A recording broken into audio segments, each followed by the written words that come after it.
Gimana cara Amorim dan Iraola memanfaatkan kelemahan satu sama lain? Tsunami Gol terjadi di Old Trafford. MU dan Bournemouth bermain saling menyerang hingga menciptakan total 8 gol di laga ini. Lalu, gimana taktik dari kedua tim hingga bisa banjir gol? Di atas kertas pada laga ini, Amorim menurunkan skuad dengan formasi 3-4-3 yang menggunakan 3 back di lini belakang dan 2 wingback di sayap. Namun, di atas lapangan strukturnya dapat berubah bentuk, dan ini menandakan lahirnya sistem baru di MU. Begini prosesnya. Di awal, MU membangun serangan melawan high press 4-2-3-1 Bournemouth dengan Leny Yoro dan Luke Shaw yang melebar, sementara Heaven invert ke tengah. Struktur ini membebaskan Dalot di sisi kiri, sehingga MU dapat progres bola secara diagonal lewat Cunha yang drop ke antar lini untuk link up menuju sektor kanan yang di-overload oleh Mbeumo dan Diallo. Namun kemudian, struktur build MU berubah bentuk menjadi 4-3-3 yang melebar, di mana Yoro kini menempati posisi fullback kanan, sementara Casemiro menjadi pivot tunggal di tengah. Di depan, terjadi pertukaran posisi antara Mbeumo dengan Cunha yang bermain sebagai false nine. Pergerakan Mbeumo ke depan mengikat 2 pemain bertahan Bournemouth dan mendorong mereka ke belakang, sehingga Cunha dapat terima bola dan progres bola ke depan. Saat di area sepertiga akhir, MU menyerang dengan struktur 3-2-5, di mana Dalot dapat naik ke depan dan menempati half space kiri. Di sini masing-masing pemain MU yang mengikat satu pemain Bournemouth membuka ruang di sektor kiri dan mendorong backline lawan untuk menciptakan jalur umpan switch ke Diallo yang kini bermain sebagai winger. Selain itu, ruang di half space dapat ditempati lewat underlap dari Luke Shaw yang mendorong backline Bournemouth ke belakang, sehingga Bruno mendapatkan ruang untuk terima umpan di tengah. MU yang seringkali progresi bola ke Diallo secara diagonal mengakibatkan struktur dari garis pertahanan Bournemouth tertarik melebar. Garis pertahanan yang melebar menciptakan celah yang jadi sasaran empuk buat striker di dalam kotak penalti. Makin lebar celahnya, makin nyaman sang striker untuk menerima umpan. Strategi inilah yang mengekspos celah dalam lini belakang Bournemouth, seperti yang dapat dilihat pada gol pertama MU. Menghadapi struktur bertahan 5-2-3 Bournemouth, umpan diagonal ke sektor kanan membuat garis pertahanan mereka melebar. Kemudian pertukaran posisi antara Mbeumo dengan Diallo menarik Senesi melebar, sehingga menciptakan celah yang cukup besar di depan Cunha yang berada di tengah. Umpan crossing dari Dalot mengeksploitasi celah tersebut yang kemudian dapat dimanfaatkan oleh Cunha dan Diallo menjadi gol. Dari situasi set piece sepak pojok, MU memanfaatkan ruang di tiang jauh Bournemouth yang sering kali terbuka, termasuk dalam proses gol Casemiro yang terjadi berkat bantuan blocking Yoro kepada pemain bertahan Bournemouth di ruang tiang kedua. Situasi chaos adalah salah satu cara yang digunakan MU untuk menyerang, yaitu lewat serangan balik. MU biasa melancarkan serangan balik dengan Mbeumo sebagai pemain terdepan.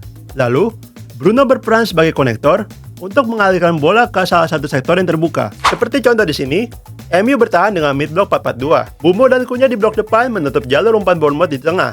Sementara, Bruno menjaga Tavernier dengan menempati posisi yang lebih dalam. Setelah pressing dari Cunha berhasil merebut bola, Bruno punya ruang luas di tengah untuk menyambungkan serangan menuju Casemiro atau Diallo yang menyerang di kedua half space. Situasi chaos membuka peluang untuk menyerang ruang di lini pertahanan lawan yang terbuka di saat struktur lawan belum terorganisir dengan baik untuk menghadapi serangan. Gol keempat MU yang dicetak oleh Cunha berasal dari kecermatan mereka memanfaatkan situasi ini. Berawal dari situasi lemparan ke dalam yang dilakukan MU, bola sundulan Diakite dapat diantisipasi oleh Cunha dan langsung menjadi momen serangan balik. Sesko menyambung serangan Mbeumo dari sektor kiri, lalu mengirim umpan ke dalam kotak penalti yang tak mampu dipotong secara sempurna oleh Truffert, sehingga dapat diselesaikan oleh Cunha. Sementara, Bournemouth punya beberapa cara untuk memanfaatkan kelemahan dari pertahanan MU. Cara yang pertama adalah mengeksploitasi kelemahan MU di ruang tiang jauh, seperti pada pertandingan mereka sebelumnya saat lawan Wolves. Lewat build-up 2-3-5, Truffert dan Tavernier melakukan pertukaran posisi di lini tengah untuk menyerang ruang half space kiri. Lalu, Tavernier yang lepas dari pengawasan Mbeumo dengan bergerak di belakangnya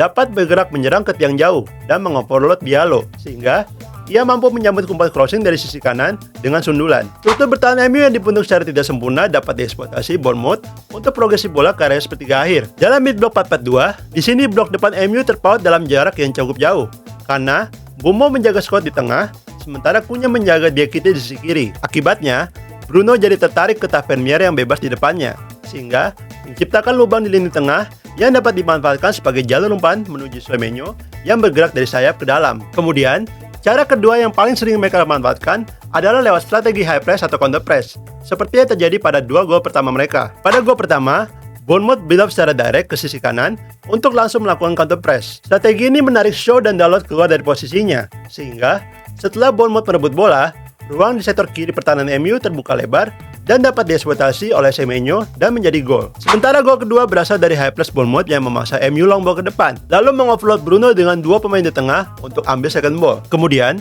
Tavernier bisa langsung mengirim umpan vertikal ke Evan Nilsson di tengah untuk cetak gol. Namun yang perlu jadi perhatian di sini adalah bagaimana Inverja Heaven ke lini tengah memberi ruang luas pada Evan Nilsson, sehingga saat menghadapi serangan balik, Heaven jadi ketinggalan selangkah di belakang striker dan mengakibatkan jarak antar back dapat dieksploitasi di tengah. Gimana menurut kalian? Apalagi yang bisa kita pelajari dari laga ini? Tulis pendapat kalian di kolom komentar di bawah.